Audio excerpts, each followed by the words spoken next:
I was sick and I ended up dying. I saw things that nobody has seen. The angels are here that look like us, talk like us, behave like us.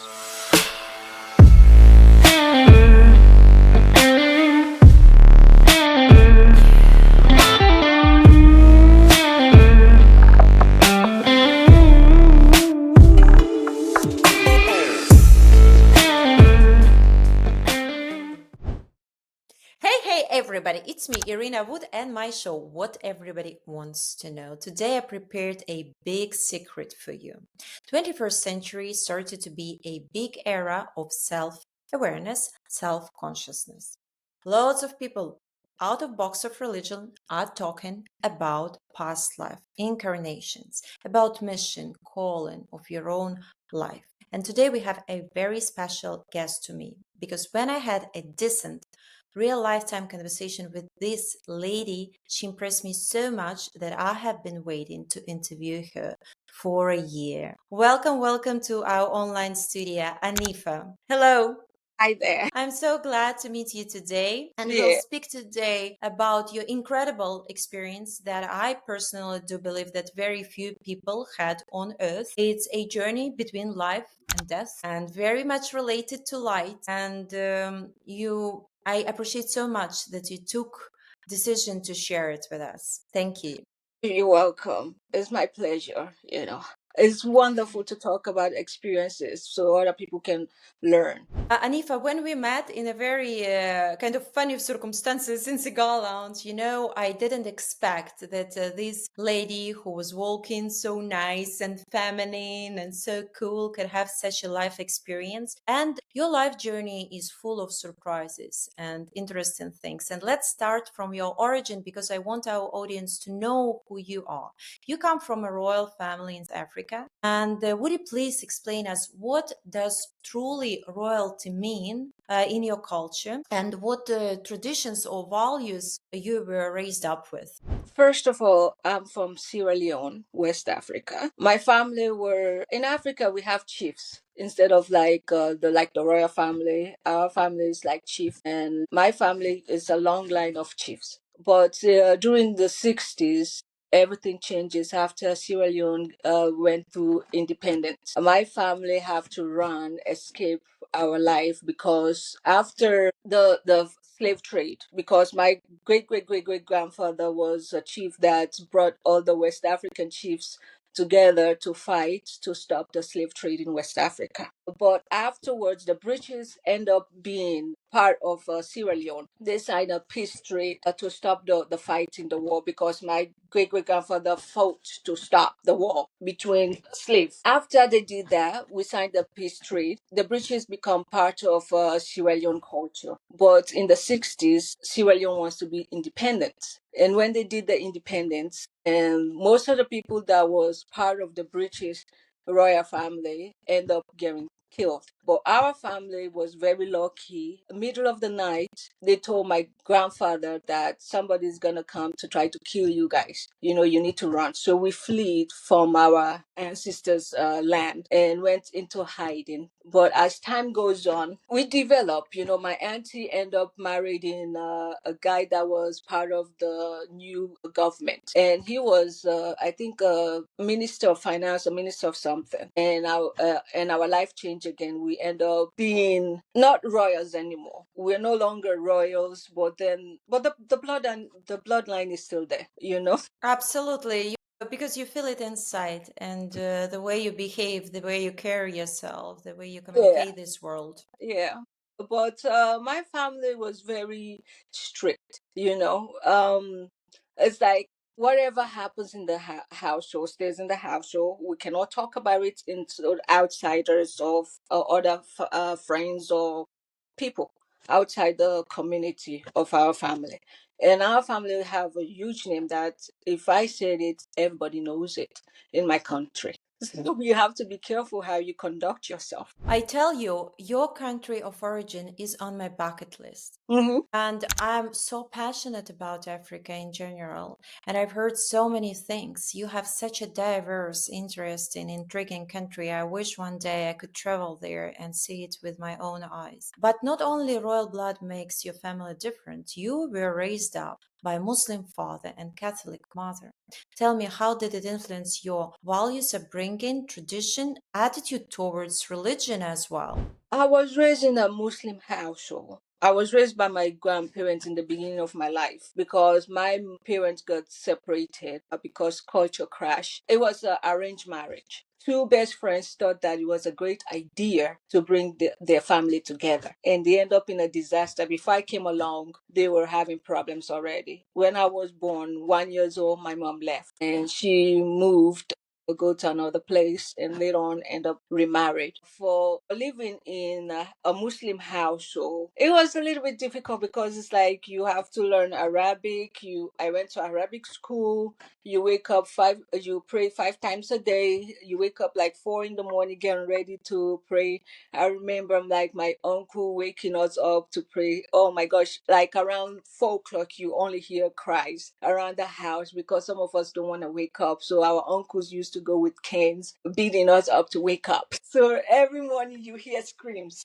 But how did you end up choosing for yourself a country full of freedom and equality after being royal and after being raised up and educated in Muslim tradition? It was different because being a Muslim, you have to it's a strict rules you have to follow. And for I Muslim anymore when I was 7 years old after the experience I went through. I was sick and I ended up dying. When I came back and I realized that Muslim it wasn't for me. So how do I tell both family members that I want to be a Christian, and my mom already become a Christian a long time ago. So I was like, I have to convince my grandparents that I don't want to be a Muslim anymore. And they're like, okay, if you don't want to be a Muslim, you have to choose something. You cannot be nothing, you have to choose something. I'm like, I want to be a Christian. I saw Jesus, I saw the angels, I saw things that nobody has seen.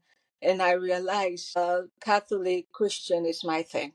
I want to worship Jesus. I want to worship God. And so my family said, okay, my grandparents are like, okay, if you want to do that, you have to go through with it.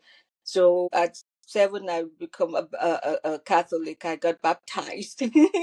Yeah. How did your father take it? My father wasn't actually around towards me. I met my stepfather before I actually met my biological father because she was upset that my mom left and he left too. So I was raised by just grandparents. And but later on, my father told him that I was a Christian. He couldn't believe it. It's like you're Muslim. You were born as a Muslim. And you're given a name as a Muslim. They did a Muslim ceremony on. You cannot be a Christian. I'm like, yes, I want to be a Christian, and that's the end of it. But in my culture, one thing about Sierra Leone is like they are okay for you to choose your religion. Anifa, does your name mean anything special? Because you said you were given a Muslim name, so it has a special meaning behind it. Yes, it means God's gift. What Oh, my wow. it means God's gift. The name is Hanifa, but I changed Hanif. Anifa. Yes, it's Hanifa. It's like if you're gonna be a Christian, you cannot have a Muslim name. So I'm like Anifa then.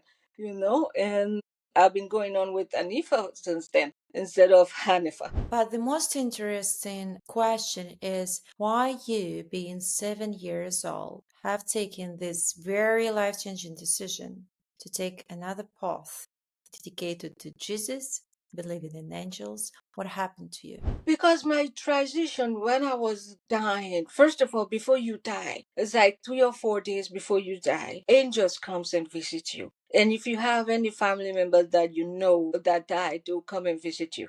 But at the time, I didn't have anybody at the time that I know that died. But the only thing that comes, it was a friend of mine that visited me first. But I'm like, she's dead. Why am I seeing her? And I start seeing angels and I start talking to them. The entire time I'm talking to them, but it's like self-conscious. It's my through my head because I wasn't able to talk. My body wasn't able to talk, but my mind was talking to them. Even my family members, like, you were talking to people. Who were you talking to when I came back to life? And I told them, it's like when I died, it's like people came before I died. People came and tell me where I'm gonna go, what's gonna happen to me. So they were like, prepare me for transition. May I ask you, it was something accidental, like car accident, or it was a disease that brought you to losing your consciousness? It's a sickness, it's a sickle cell, and that's one another thing that the family doesn't talk about. In the family, we have the sickle cell trait, but nobody talk about it because it was taboo for, especially for our family, because it's like it's huge in the country and raised as a in the royal house, so you don't. There's some things that you don't talk outside the house. So whenever I used to get sick, my grandparents would tell the schools that, oh, she's not gonna come to school today, she have other things going on, instead of saying that she's sick. Is it a part of tradition? It's a law, you can do so? Or it's a positive mindset in general? It's a law in our house, so we don't talk about anything. It was your personal house, it was not in your country or for your initial religion. It No. was just in your home. Yeah, yeah. You the keep it private. yeah, they don't want anyone to know that we have a sickness like that around the house. They want the people to know that we're perfect. No, this is, I think, because they took it with respect, keeping it personal. But Mhm. I know so many people who are just trying to impress other people, trying to make their image of their house, their home, and their family having beautiful pictures Mhm. all together, and after they don't talk for a year. But I think it's not in this case. Here it was more respect to you, even as a child, to protect you, not Yeah. to feel overly sick or sensitive. And what happens? You're getting sick, and if you don't mind to ask, because that's a very special experience. You were like out of your body. How could you explain it? What actually happened to you for a few days? When you're leaving your body, actually, you don't even realize it. You're leaving your body. It's like your consciousness just drift with the people around you. Like me, it was a boy that came to me, and as I was leaving my body, he was like talking to me. We were kicking the ball. We were talking as we were walking, and we're walking farther, farther, farther. And as time goes on, I start seeing myself. I start seeing my body, and I start seeing. I'm like, why am I up here, but my body's down there? So you see yourself from distance, like from your Yeah, higher yeah, spirit. yeah, yeah. Oh, wow. Even my body, and I can see my body, but I was like traveling, and I went up to the stars, and then by the time I was by the black hole, and we come through a black hole, and then everything just bright open up. After we leave the black hole, everything was just bright and vivid, and we start traveling, and he was just telling me, oh, this is another section. It's like they were like seven heavens. People said it's only one heaven, but I saw seven, and I'm like, why is it seven? It's like the seventh one is the most important one. That's where God is. The only people that enter into God's place is the most holy. Your spirit have to be in a different form to be around God, because God's light is like, I saw God's light, but I didn't see him. Super bright. It's like when you have a lightning, that type of brightness is huge bright, but you cannot go closer to him. You cannot go closer there. And there were a few people that was going closer to God. But where I was in the second heaven, and where it looks like earth, but everything is like 100 times vivid. Everything, the picture is like the flowers, like so bright. It's like I can't even explain the feeling of it. And he told me, I want you to meet my father. But at the moment, I didn't know it was Jesus. He said his name. So it was little boy Yeah, it was a little. introducing you to Mhm. the local reality, Yes. unseen reality. And he was showing me around, and then it's like, I want you to meet my father. And we went to a section, a building, this huge building, and it looked like giant leaves there. The gates, when you open up, a huge gate, looks, it's like golden gates, gorgeous. And then I enter. I didn't see the face of God, but I heard his voice. He echoes into the room. This is not her time yet. She needs to go back. And that's what when Jesus introduced me to his father. And his father goes, "This is not her time. She needs to go back. Take her back. Why is she here?"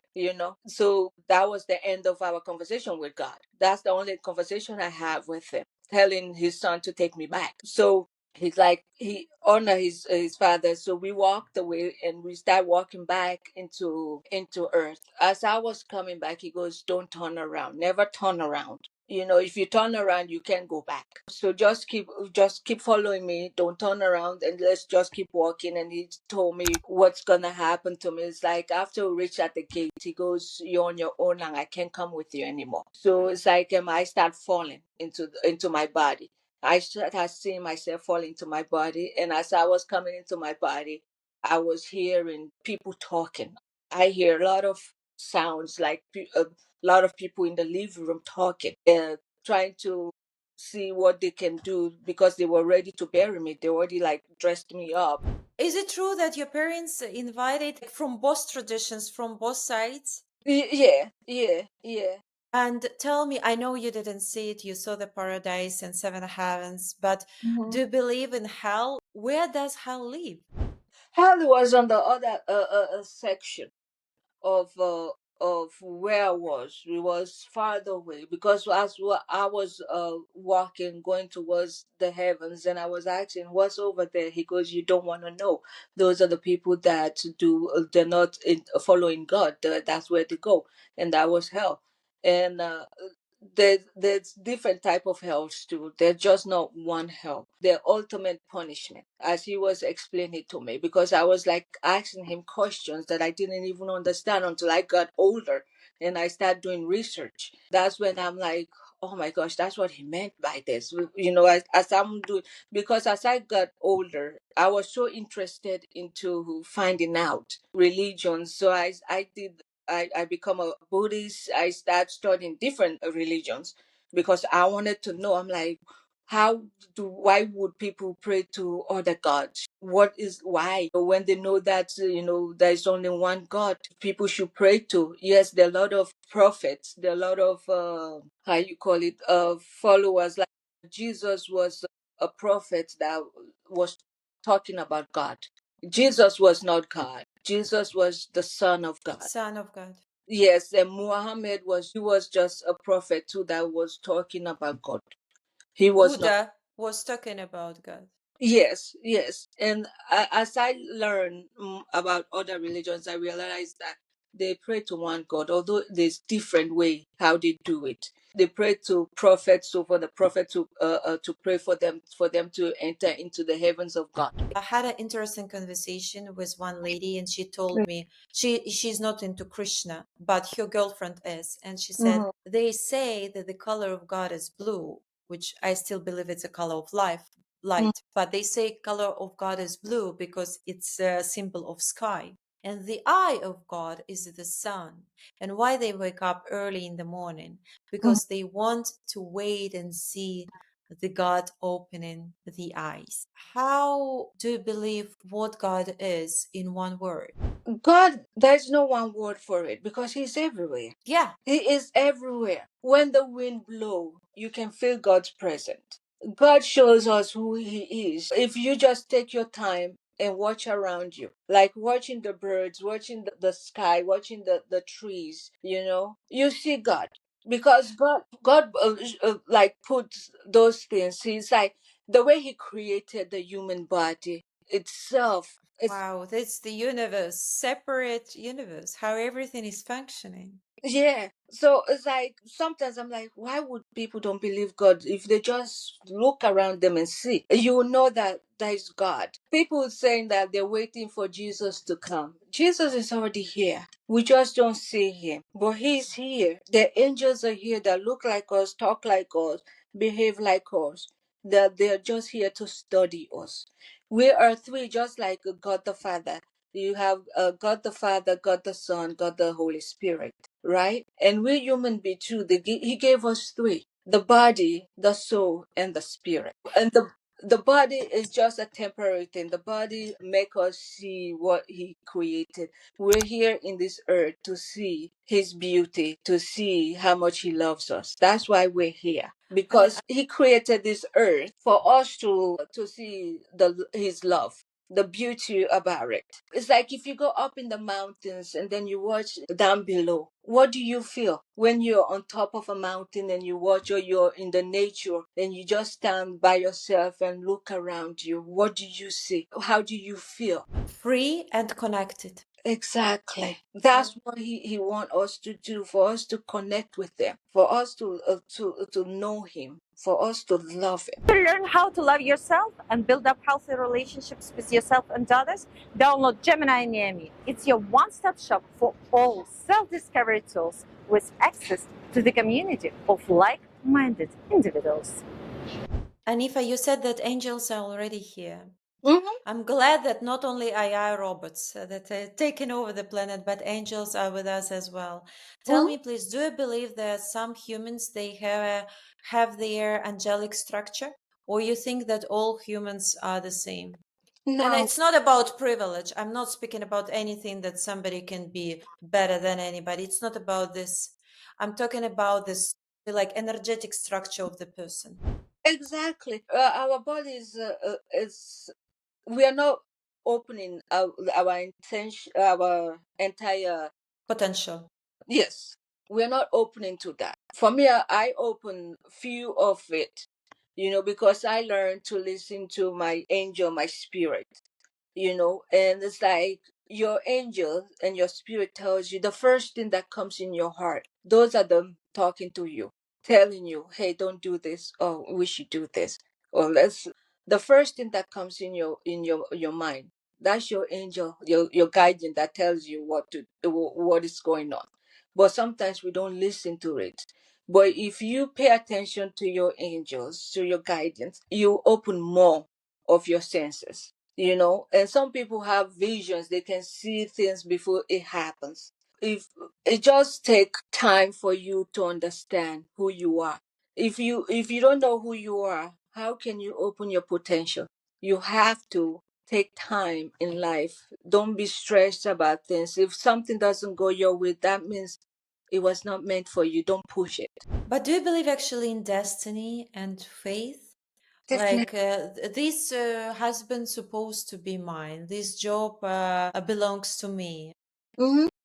or I belong to this family, or to this place, to this country. Or you do believe that we are making choice, or we are just observing the choice of God and the destiny pre-written before. Yes, we absolutely do. The reason why I said that, like, when you, like, example, marriage. Oh, that's a good example. We are full of examples inside that example. All of us, I guess. Yeah, when you're married to someone, right?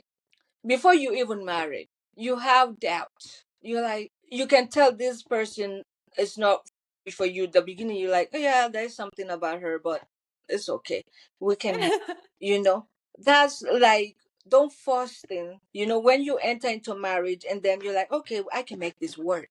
He was not meant for you. Don't push it. The more you push it, as time goes and you got married to this person and you have different opinions about things, you have different ideas about things, you're not committed to that person, because you don't know what the other person way of thinking. The only person you can commit to is God. But when you're married, you try to, like, force things. You're like, okay, I'm married to him because for some reason, some people's for money, some people's for security or place to live, or just want someone to be with, or fell in love. But love fades. The thing that you fell in love with someone in the beginning, at the end, that's the same thing that annoys you. You're so good at it. Just right on spot. So, when do you believe in special encounters? I tell you, for example, I went to Black Madonna in Hmm. Camino de Compostelago, and I'm a professional prayer to meet my destiny. I spent years on it. I never asked for the husband, I never asked for the father of my kids. I've been praying to meet my destiny. I've done it in so many places, in Dubai, Sri Lanka, in India, in all Christian churches. I don't know where I didn't ask. Okay, I Yeah. went to Israel, to the Wall of Cry, where all the world is going. So whatever.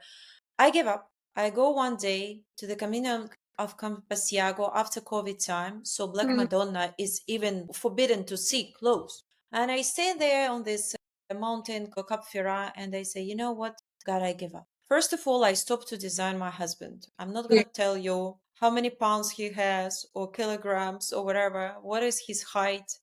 Yeah. What's his nationality, mentality, and so on. Say, or you give me the person Mm-hmm. what you think I belong to and he belongs to me, and we're good together and we are happy together.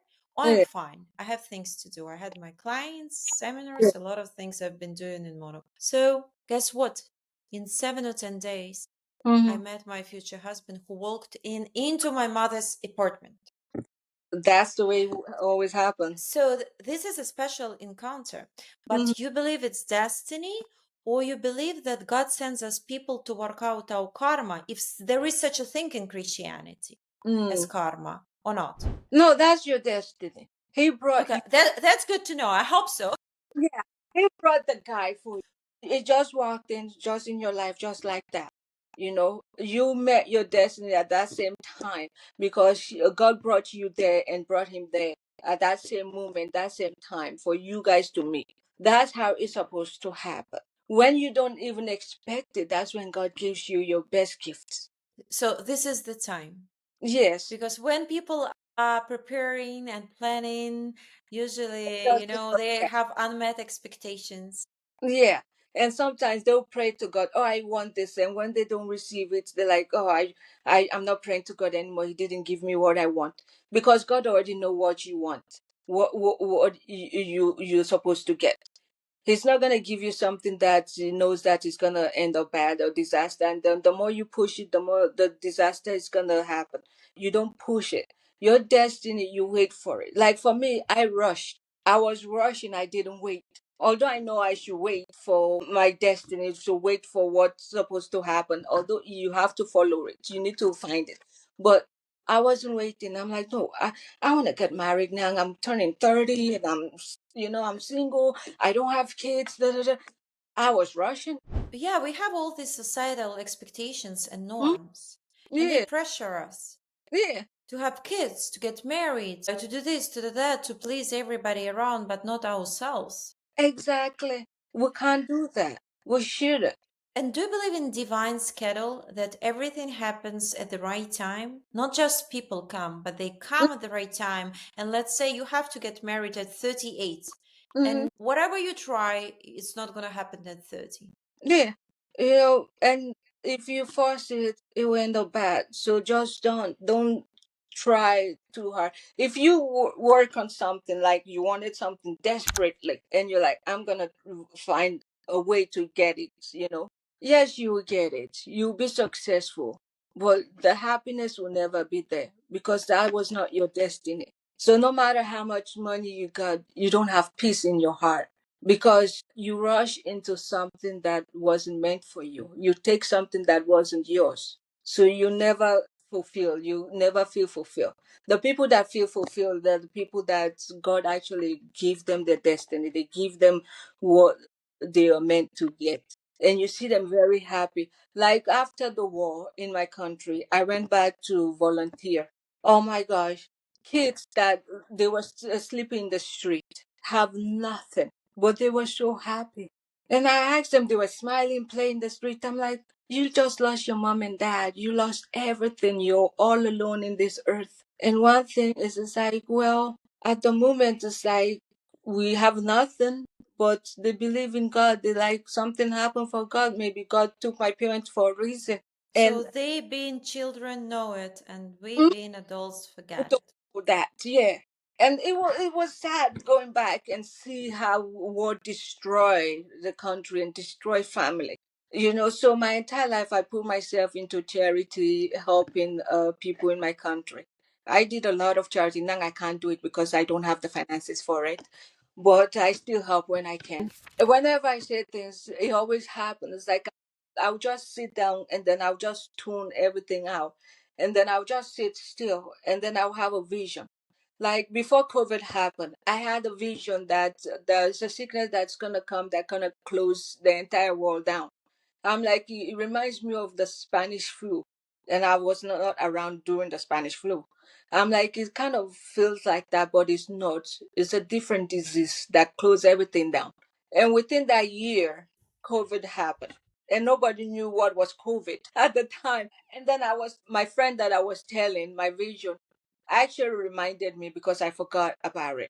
Because you remember you told me about the Spanish flu that is coming, and it's COVID.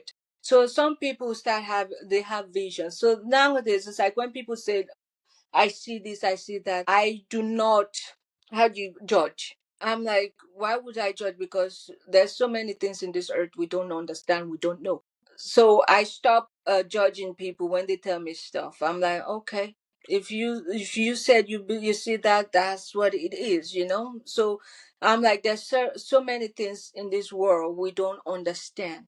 Anifa, I know that's a bigger God's perspective, but I want to ask you one thing. I want to know your personal opinion about that. There is so much injustice, like wars, Mm. criminals, people who are ruling countries with a lot of corruption and manipulation, and we will probably never ever find out what's the real plan Mm. because they deliver us a very tiny bit percent, whatever they can announce. And I'm talking about worldwide politics. I'm not talking about specific country.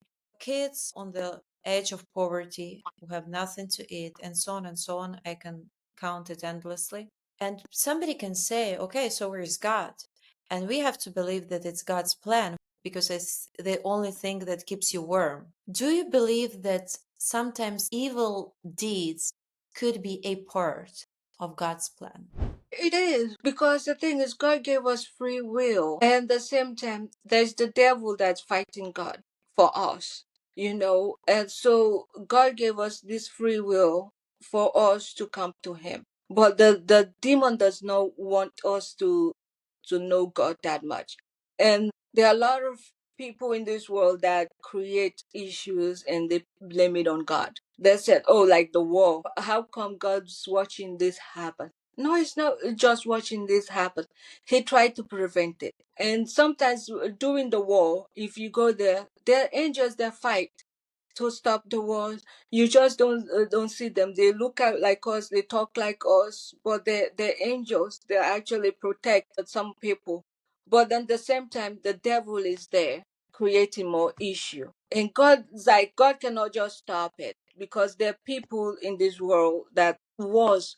Who started wars? Governments that start wars. Not people. Yeah, the government that start wars, the people that start wars, that with the demon.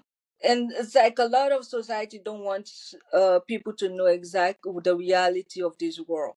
Like the government, they hide a lot of things that they don't want the ordinary people to know what's going on. They hide them behind, and then they create something else to a distraction. When you have a war in a country, ask yourself, why is there war in that country? What is the reason for war continuously in that country? Anifa, I'm sure you've seen people in your life who did so many bad things, and for some reason, they're doing okay. And physically, and medically, and emotionally, because they don't care, and financially. And Mm. you think, okay, where's the punishment? But they don't get it. So, do you believe that type of people they coped very well with their past life karmic task or whatever you can call it? Do you believe in few reincarnations at all, or you believe in a only one life by Christianity? There's there's so much. But the thing that you were talking about, the devil will give you everything you want for your soul. In this earth, he will give you all type of powers, all type of money, but at the ending of it, he have your soul. He got your soul. That's it. That's what the devil want. He like, you want this, I can give it to you in this earth. But people forget that our body is temporary. The soul is the one that lasts forever. the soul and the spirit. That's the one we're supposed to guide, but we don't, because of wealth or because of the in this earth, the things that the demons want you to have. They give you a fancy house and everything that you ask for. The devil will give it to you. It's like in exchange, I will just, I'll just take your soul. What if? So they have their punishment. It's just unseen to us because they Yeah, paid with their soul and yeah, they are emotionally unavailable, maybe, or they can't fall in love or yeah. experience anything. They Mhm. have it, but they're not pleased. And that's their payment. Exactly. And expect when someone is dying, you can tell where they're gonna go actually. In this earth, you can tell where they're gonna go. It's like if someone dies and a sweet smell is around the room, that means that person, she's going to heaven. She's going to be around the angels. She's gonna be around God. And when other person die and you smell sulfur, know where that person is going. And do you believe can be one soul for two? Like, that people nowadays, people like to call it trendy soulmates. Not roommates, but soulmates. Do you believe that could be one, or it's one person, one soul, and one life? You can transition because sometimes when you go when you die, we go into different chapters. Like what I said, seven heavens. They're chapters. It's like if God think that you can improve on what you can improve yourself on what you came to do in this earth. You didn't do it correctly, and sometimes they give you a chance to come back, so your soul can come back. But we only have one soul, one spirit. That's it. I We hear don't you. multiply. That's why sometimes we remember weird things that we have never done. You can see kids, observe them, and sometimes they are without going to the drawing school, know Mm-hmm. how to draw. It comes from somewhere. And Yeah. not always it's genetic because maybe their parents didn't do it, but It's they your know. it's your past life. Like you have some of the memories of your past life. Like suddenly you can draw, but you didn't think you were ever able to draw. It's your Yeah. past life. Your past life sometimes catch up with you. It's like a deja vu. They call it deja vu. It's like Yeah. I've Nice French word, huh? I've yeah. seen it. I've seen it already. We translate it like that. Anita, thank you so much for your honesty, and I think this life experience absolutely incredible. I also wanted to ask if there is anything like a message to people who are listening to us that you wish could share from your personal knowledge and maybe inspire them. And if they're feeling lonely or separated or misunderstood or disrespected or depressed, because I think stories like yours, they're very inspiring. For them, what I would say is you shouldn't be if you're stressed or depressed.